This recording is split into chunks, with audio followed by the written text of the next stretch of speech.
정보 건강한 혈관을 위한 12가지 비결. 혈관 건강은 우리의 전반적인 건강과 직결되어 있으며 건강한 삶을 유지하는 데 중요한 역할을 합니다. 혈관은 우리 몸의 모든 세포에 영양소와 산소를 공급하고 신진대사를 통해 생긴 노폐물을 제거하는 필수적인 통로입니다. 그러나 현대인의 생활습관 변화와 고령화는 심혈관 질환의 위험을 증가시키고 있으며 이러한 질환은 암에 이어 두 번째로 높은 사망 원인으로 자리 잡고 있습니다. 따라서 혈관을 건강하게 유지하는 것은 우리 몸의 구석구석에 영양분이 잘 전달되고 노폐물이 원활하게 배출될 수 있도록 돕는 중요한 요소입니다. 여기서는 혈관 건강을 유지하고 젊은 혈관을 오랫동안 유지할 수 있는 12가지 방법을 소개합니다. 적정 체중 유지, 규칙적인 운동, 건강한 식단, 스트레스 관리 등 다양한 측면에서 실천할 수 있는 방법들을 통해 여러분이 건강한 혈관을 유지하고 더욱 활기찬 삶을 살아갈 수 있기를 바랍니다. 1. 적정 체중 유지. 비만은 혈관 질환의 주요 위험 요인 중 하나입니다. 과도한 체중은 심장에 부담을 주고 혈관을 압박하여 고혈압, 당뇨병, 고지혈증 등 다양한 혈관 관련 질환을 유발할 수 있습니다. 따라서 적절한 식이요법과 규칙적인 운동을 통해 체중을 적정하게 유지하는 것이 중요합니다. 균형 잡힌 식단과 체계적인 운동 계획을 통해 자신의 몸을 건강하게 관리하세요. 2. 규칙적인 운동. 운동은 혈관 건강을 유지하는 데 필수적입니다. 유산소 운동은 혈액순환을 촉진하고 심폐 기능을 강화하여 혈압을 낮추는 데 도움을 줍니다. 걷기, 조깅, 자전거 타기, 수영 등의 유산소 운동을 규칙적으로 시행하는 것이 좋습니다. 또한 근력 운동은 근육량을 증가시켜 기초대사량을 높이고 혈당 조절에 도움이 됩니다. 두 가지 운동을 병행함으로써 전반적인 신체 건강을 유지하세요. 3. 건강한 식단. 혈관 건강에 좋은 식단을 유지하는 것은 매우 중요합니다. 채소, 과일, 통곡물, 견과류 등 다양한 식품군을 균형 있게 섭취하여 필요한 영양소를 골고루 제공하세요. 특히 오메가3 지방산이 풍부한 등푸른 생선은 혈관염증을 감소시키고 혈중 콜레스테롤 수치를 조절하는 데 도움을 줍니다. 반면 포화지방, 트랜스지방, 콜레스테롤, 나트륨 등의 섭취는 제한해야 합니다.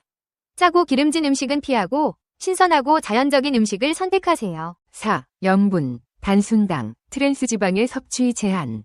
과도한 염분 섭취는 고혈압을 유발할 수 있으며 이는 심혈관 질환의 중요한 위험 요소입니다. 음식은 싱겁게 먹고 가공식품의 섭취를 줄이는 것이 좋습니다. 또한 설탕과 과당이 많이 들어간 단순당은 비만과 이상지질혈증의 원인이 되며 건강에 필요한 비타민, 무기질 등의 영양소가 부족합니다. 이러한 식품은 가급적 피하고 천연식품을 중심으로 한 식단을 구성하세요. 5. 혈관 건강에 좋은 영양제 섭취. 혈관 건강을 유지하기 위해 특정 영양제를 섭취하는 것도 도움이 될 수 있습니다.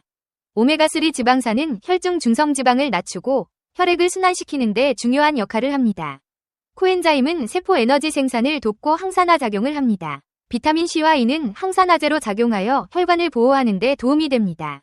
이러한 영양제는 전문가와 상담 후 적절한 용량과 방법으로 복용해야 합니다. 6. 절주. 과도한 음주는 혈관 건강에 치명적일 수 있습니다. 알코올은 혈압을 상승시키고 혈중 중성지방 수치를 높이며 간 건강을 해칠 수 있습니다.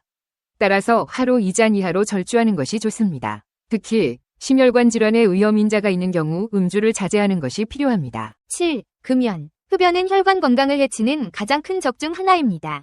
담배 속 니코틴은 혈관을 수축시키고 혈전 생성을 촉진하여 동맥경화를 유발합니다.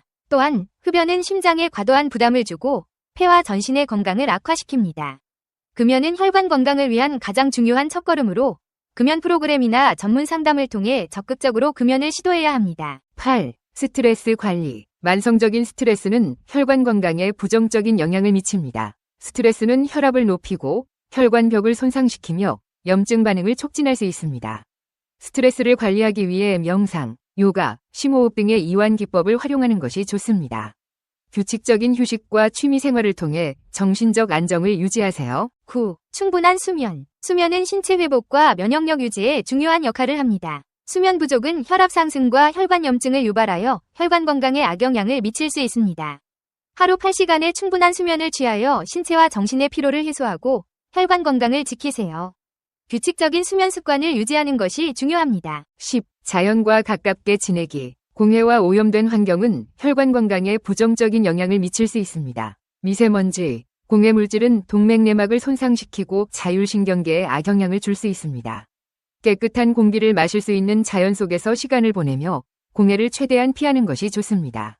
자연과 가까운 삶을 유지하면 스트레스 해소와 혈관 건강에도 도움이 됩니다. 11. 정기적인 건강검진. 혈압, 혈당, 콜레스테롤 수치 등의 정기적인 건강검진은 혈관 질환을 조기에 발견하고 예방하는 데 중요합니다. 이러한 검사들은 혈관 건강 상태를 확인하고 필요한 경우 조기에 치료를 시작할 수 있게 도와줍니다.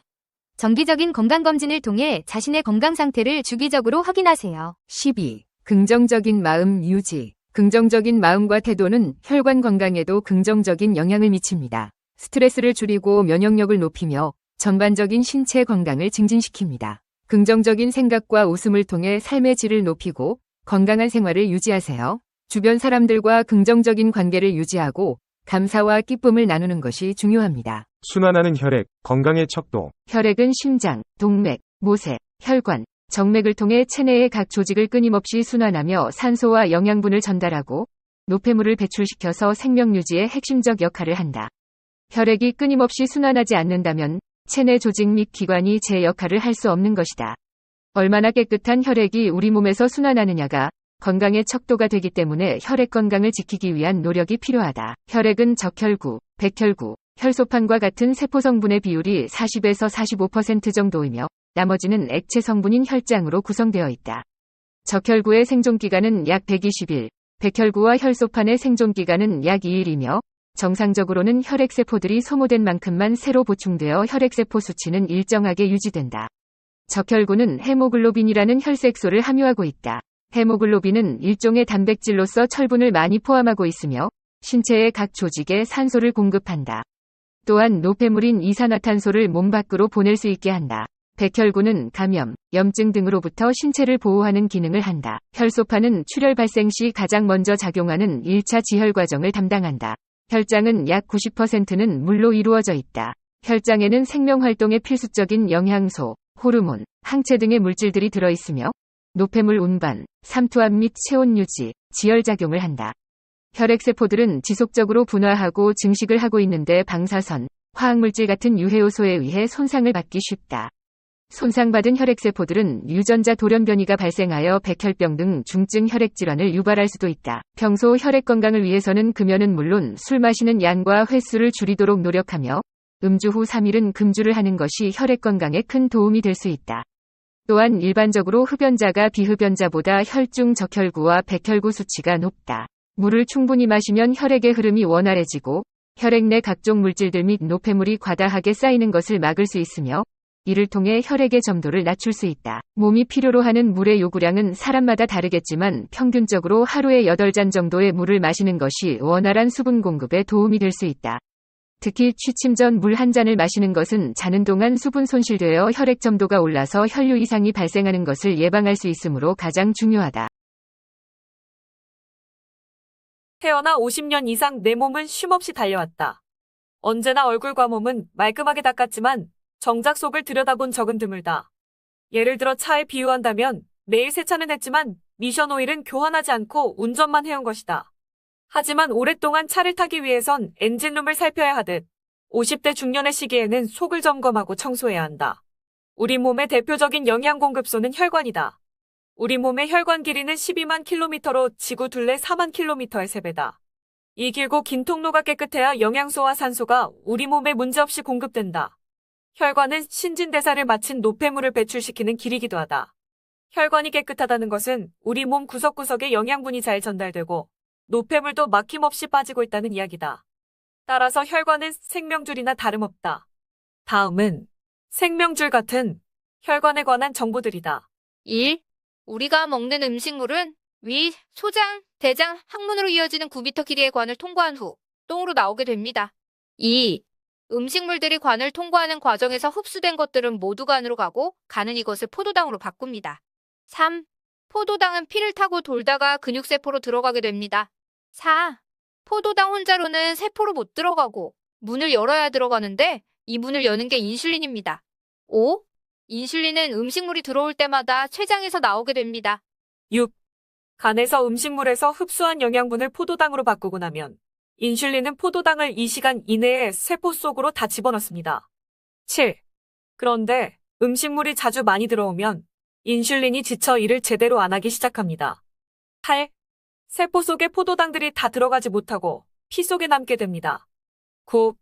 이를 인슐린 저항이라고 합니다. 10. 인슐린 저항이 생겨서 포도당이 세포로 다 들어가지 못해 식후 2시간이 지나도 피 속에 포도당이 많이 남아있으면 당뇨병이라고 합니다. 11. 피 속에 남아있는 포도당은 일단 혈관을 나쁘게 하고 혈관을 설탕에 절이듯이 혈관을 딱딱하게 만들고 염증을 일으킵니다. 12. 몸이 이 염증을 치료하는 과정에서 피떡이 생기게 됩니다. 13. 간은 세포로 다 들어가지 못하고 피 속에 남아있는 포도당을 지방으로 바꿔서 저장을 합니다. 14. 이것을 지방간이라고 합니다. 15. 지방간을 간 주위에 지방이 달라붙어 있는 걸로 보통 상상하는데 정확히는 간 세포의 저장 공간을 지방이 채우는 것입니다. 16.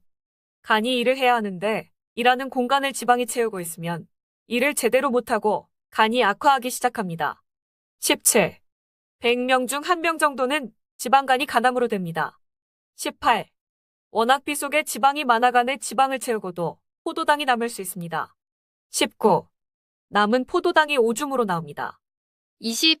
포도당이 오줌으로 나오는 단계가 되면 소변검사에서 당뇨입니다라는 통보를 듣게 됩니다. 21.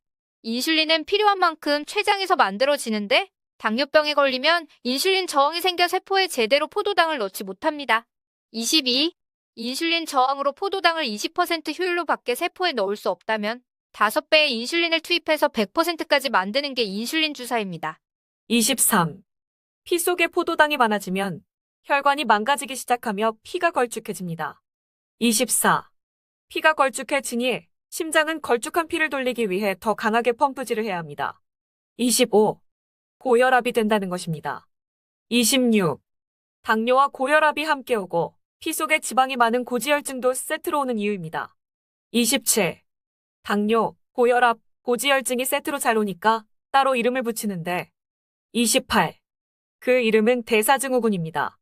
29. 대사증후군에 치료약은 없습니다. 병원에 가면 약을 줄 텐데 이는 치료제가 아닙니다. 30. 고혈압 약은 고혈압이 안 되도록 치료하는 게 아니라 혈압만을 낮추는 약입니다. 31.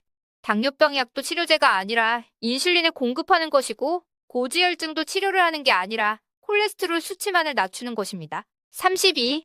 치료제가 아니라 증상 완화제 공급이라는 말입니다. 33. 현재까지 대사증후군은 적당한 운동과 공복, 소식이 유일한 치료법입니다. 34.